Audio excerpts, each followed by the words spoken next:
Welcome. Welcome to the Red Ribbon Cafe. Informed Families started in 1982 around the kitchen table with just six moms talking to each other. And now we're all across America with a multi-million subscribers and messages. And so we're here to talk with you as parents, parents to parent, because the hardest job in the world is being a parent. So here we go. Simone, introduce yourself. Hi, my name is Simone Knight, and I am a mom of a new middle schooler. She's 11 years old, going on 25, and I am trying to maintain my sanity. Hi, I'm Mary Dominguez. I am an Informed Families facilitator and trainer, also CEO of Parenting Moments, former teacher and mother of two who've survived high school and college. So. Hi, my name is Millie Davila. I am the office manager for Informed Families. I am a mother of three, two just out of high school and one kindergartner. And I guess I didn't say this. I'm a mother of two, but I am the grandmother of 7 grandchildren, and they range in age from 31 to 21. So I've had quite a bit of experience with this, and you do get through it. And this is the greatest. My oldest granddaughter sent me this. It's a TGIF. This grandma is fabulous. So that happens when they're in their 20s, but you don't want to be their fabulous friend when they are 11. You are their parent. So what do you think? I mean, in some things, parenting never changes, right? Except the environment around us changes. What's the hardest thing today about parenting? Well, I think the hardest thing for me is that we're so busy. I introduced myself as a mom of a new middle schooler, which is absolutely true, but also I'm an executive. I'm a busy executive. I have many employees and, I work for large organizations. And my work is demanding. But you have to still be mom. You have to be there for everything because that child is still depending on you emotionally, sometimes physically, and there's a lot of things to happen. So you need to find time to take care of yourself, your family in general, your child specifically, your children specifically, and then your own mental health. So for me, the challenge is that we're so busy and you want to be there for yourself and for your family in the best ways possible. And juggling that can be a bit of a challenge, and juggling it successfully. It makes me just tired listening to you.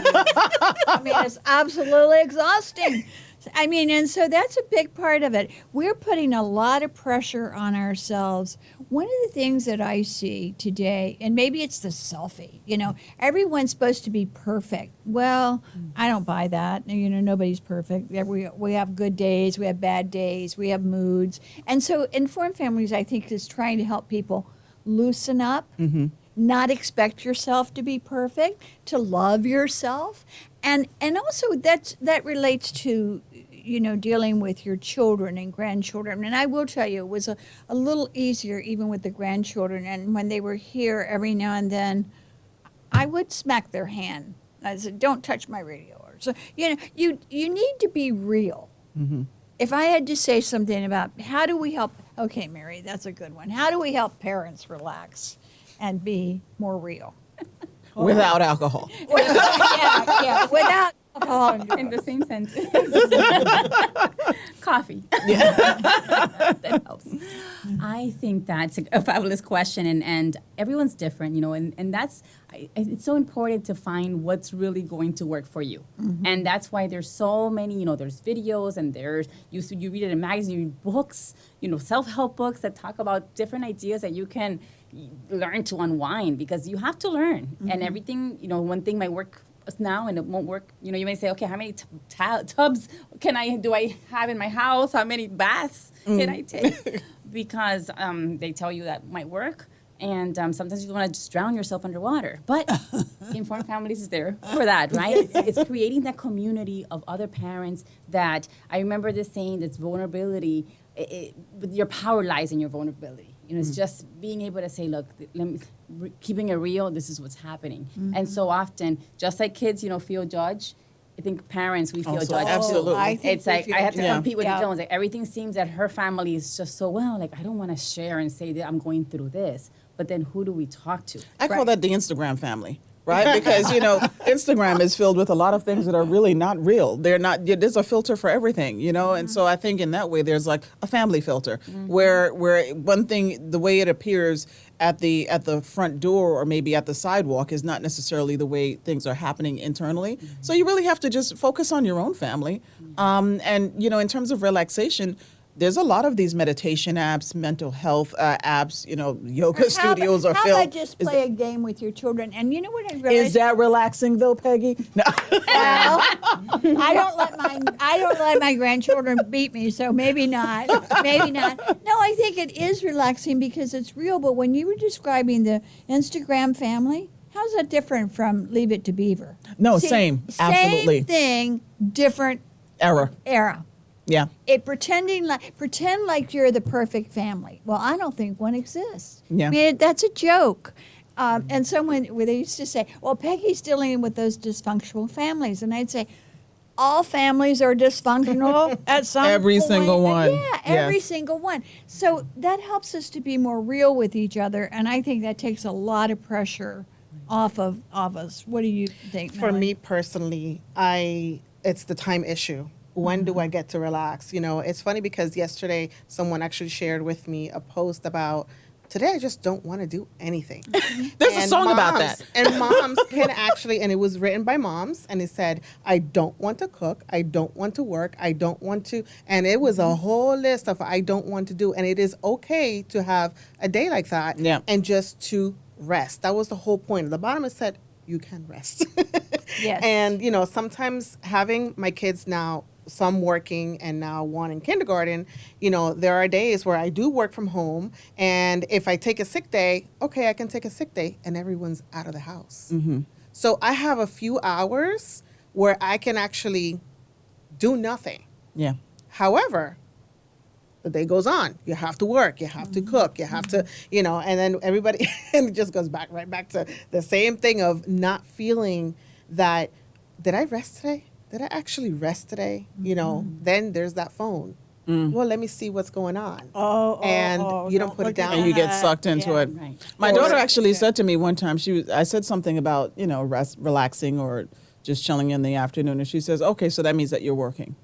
I said, so what do you mean by that? She says, well, whenever you say that you're relaxing, you're also working. And I thought to myself, there is some truth in that. Now, sometimes it might appear that I'm working because I may be on my tablet, but perhaps I'm just reading an article that I wanted to read for myself, right? And so from the outsider, it may look like I'm working. But she had a very good point that creating that space for downtime without the mom guilt can be difficult. It is difficult. And I think something I read that was fabulous, that back in the 30s, there used to, when a child would spend 5 hours a day with another adult, not a parent, learning some kind of a skill. Think about that. In the 70s, they did another thing. They would ask fathers, how much time do you spend with your children? Oh, a lot. I spend a lot of time. Well, they mic'd them up, and what they discovered was 12 and a half minutes.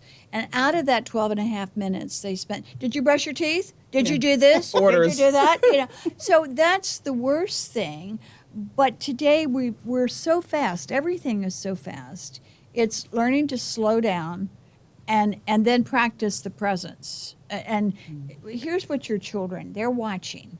And they're going to ask you for something right when you're totally distracted.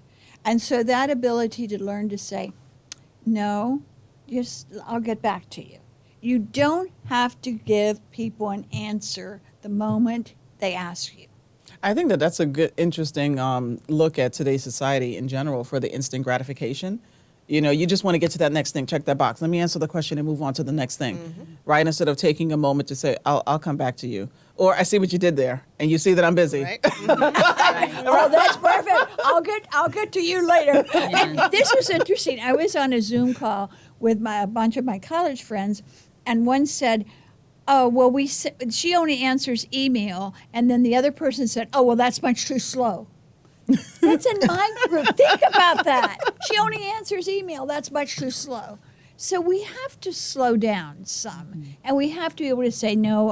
Or how about we're doing better about on the car? I can't talk to you. I'm driving. See, we've gotten used to saying that. So what are the things that we could say when we're at home? I can't talk to you. I can't do this now. I am what? Cooking? Well, it's funny because there was some moments where my child has come up with like a homework question while I am cooking or doing something else.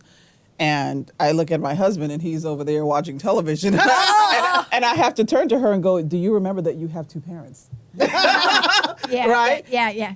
Have you asked daddy? Ask daddy for help, right? That is one option, right? That is a good But option. another option is just to say, okay, honey, I'm doing this right now. Can you give me 20 minutes, right? Can we, I just came home and I really just need some time to sort of relax for a moment. Can I talk with you in an hour and then I can give you all of my attention? Mm-hmm. And I think that works, that they understand. And as long as they realize I'm not blowing you off, I'm not ignoring you. I want to focus on what you're asking me and give you my time. I just need 15 minutes or an hour or whatever it is, and then I can do that and I can have that moment with you. Validating where you are. And that's where we have the mood chart, and the mood chart's going to be up here, and you're going to see the mood chart, and you can order it, you can get it, but it just helps you to know when you're in a low mood. Don't try to make decisions. And that's when teenagers especially are going to really come after you when you're in a low mood. And so the ability to just say no. We started with just say no. Absolutely. I'm going to tell you what, Nancy Reagan was pretty darn smart. But what we didn't discuss, no, people don't like to say no. When we're talking, we shake our head. Yeah, you don't ever go like this. Now, today we get into battles with each other. But we don't like to calmly think something through and say, no, I'm sorry, I can't do that. Well, that That's requires important. setting boundaries, right? Right. And also maybe risking not being liked. And that's actually statistically shown that that's something women actually deal with a lot, that we don't like saying no, we don't like disappointing, we don't like putting ourselves in a situation where we might not be pleasing someone. But there's different ways that you can say no constructively without hurting feelings and so forth, but also preserving whatever boundaries are necessary that why you're saying no in the first place, right? But going back to the mood chart and showing that your mood goes up and down all day, and not being in a situation where you're answering something really important or responding to someone's really big emotional need at a moment when you're in a low mood, I think is key to that whole idea of, you're not saying no because you don't want to deal with that person. You just need a moment, and that's when you just need to ask for the moment. And I think that, of late, we are all much more mindful of our moods and our, throughout the day. But now, how do we actually put that into practice? I think the mood chart will be an interesting way to look at it in a different lens and practice it. And after a time, you start to just realize it yourself. Yeah, and then you say, and I really do think that Informed Families does help people, parents, students, learn to say no. Constructively. Right? Constructively. Yes. I have to tell you, as a parent, every now and then, drugs coming down the pike. One pill can kill. I mean, it's deadly. But my mother would have said, what do you mean they don't know not to take something from someone that they don't know? So there's certain things about learning to say no that are critical to parents Right. and to our children. And having the confidence to say And no. having the confidence to say Yeah. no and to know why you're saying no. Yeah. Or one of those code words that we give kids to call their parents. Yeah. Parents yeah. and kids are partners. Yes. Well, I shouldn't say it like that. No matter what you say, people think, oh, they said, I'm a partner, but you're still the boss. Yeah. The parent is the boss. And we are thrilled that we've had you all here today to talk about parenting. It's a topic that goes on Yeah. for a long time. I think it's great that Informed Families, is a place that parents can come to get information on how to talk to their children about certain things, how to create those moments with the key words, how to figure out moments when you can relax and you can set boundaries and give, your child at each stage something to do that will help in their development, their health, and building their resiliency. So I'm thrilled to be here, part of this podcasting series with Informed Families. And, I look forward to more. All right, thank you. Well, we certainly want to have all of you back and talk some more and call us up. This is good. Our go-to, I guess, don't call us. You know how it is. We don't answer the phone. No, we do answer the phone. That's not true. But that people don't answer the phone. We do give you our phone number. We do have a recording. We will get back to you. But to go to our website, www.informedfamilies.org, sign up. We will respond to you. Thank you.